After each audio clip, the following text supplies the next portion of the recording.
Pernah kepikiran nggak apa sih hubungannya penghapus cat kuku sama cuka?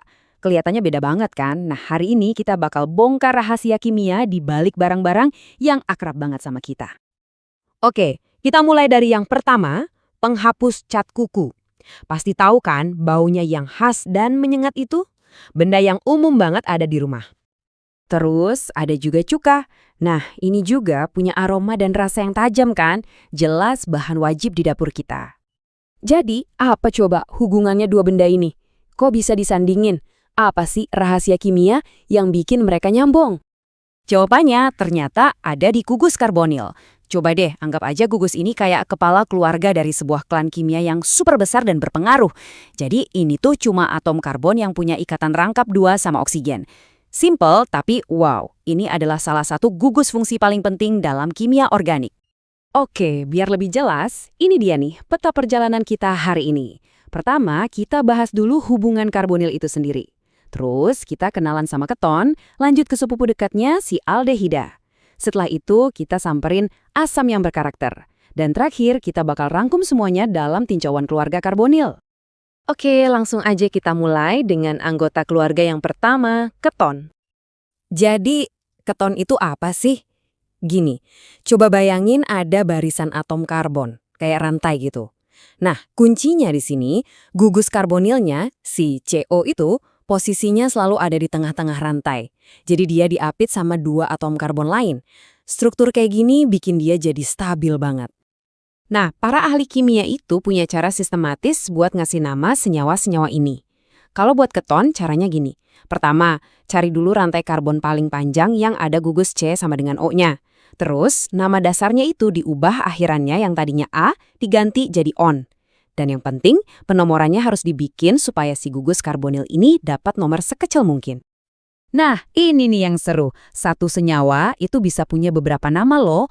Contohnya ya, si penghapus cat kuku tadi. Kita kenalnya kan aseton. Tapi kalau di dunia kimia, nama resminya itu propan 2-on.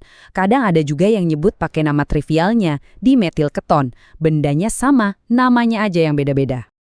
Terus gunanya buat apa aja? Wah, macem-macem. Aseton ya seperti yang kita tahu itu pelarut yang kuat banget. Bisa buat cat, lem, macem-macem. Terus ada jenis keton lain yang bentuknya kayak cincin, namanya keton siklik. Nah, ini biasanya wangi, makanya sering jadi bahan dasar parfum. Ada juga isobutil metil keton yang dipakai jadi pelarut buat nitroselulosa. Oke, dari keton, sekarang kita kenalan sama kerabat dekatnya nih, yaitu aldehida. Aldehida ini mirip banget sama keton, tapi ada satu bedanya yang kecil tapi krusial banget. Kalau di aldehida, gugus karbonilnya itu selalu ada di ujung rantai. Kenapa? Karena dia terikat sama paling enggak satu atom hidrogen. Nah, perbedaan posisi ini ternyata ngubah semuanya. Gara-gara posisinya yang di ujung itu, aldehida jadi lebih reaktif. Nah, di lab, para ahli kimia punya cara-cara keren buat bedain aldehida dari keton. Hampir kayak trik sulap kimia deh. Ada dua tes yang paling terkenal. Yang pertama, uji Tollens. Kalau ada aldehida, dia bisa bereaksi dan bikin lapisan kayak cermin perak yang cantik banget di tabung reaksi. Keren kan? Terus yang kedua, uji Fehling. Ini nanti hasilnya ada endapan warna merah bata. Nah, keton nggak bakal bisa ngelakuin dua hal ini. Kalau di kehidupan sehari-hari, aldehida juga perannya penting loh. Contohnya formaldehida atau nama lainnya metanal. Itu dipakai buat disinfektan dan pengawet spesimen biologi.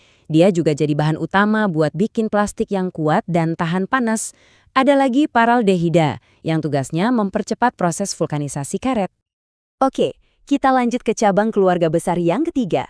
Siap-siap, karena yang ini punya karakter yang tajam dan reaktif.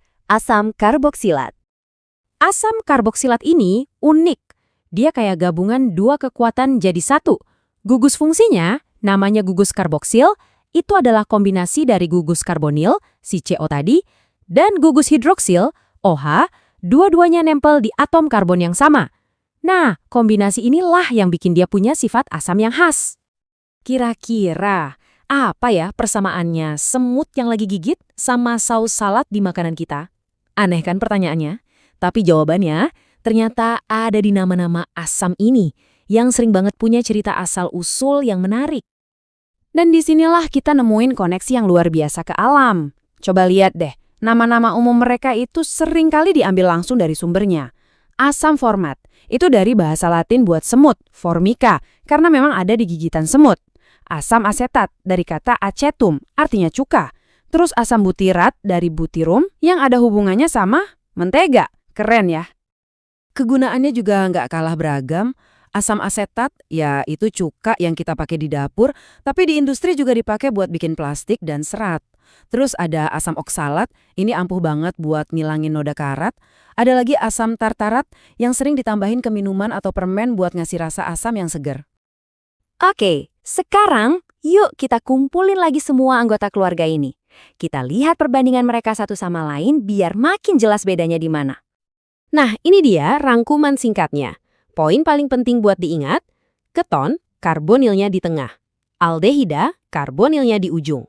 Kalau asam karboksilat, dia punya gugus COOH yang spesial. Akhiran namanya juga beda-beda. On buat keton, al buat aldehida, dan asam oat buat asam karboksilat. Dan jelas, contohnya di kehidupan kita sehari-hari juga beda-beda banget. Dari penghapus cat kuku, pengawet, sampai cuka. Jadi kesimpulannya, dari parfum yang kita pakai, plastik yang kita pegang, sampai cuka di makanan kita, keluarga karbonil ini ada di mana-mana loh. Dan yang kita bahas ini baru permulaan loh, sebenarnya masih banyak banget kerabatnya yang lain kayak ester yang bikin wangi buah-buahan atau amida yang jadi pondasi protein di tubuh kita. Pertanyaannya sekarang, coba deh perhatikan sekitar Anda. Kira-kira di mana lagi ya gugus karbonil ini bersembunyi?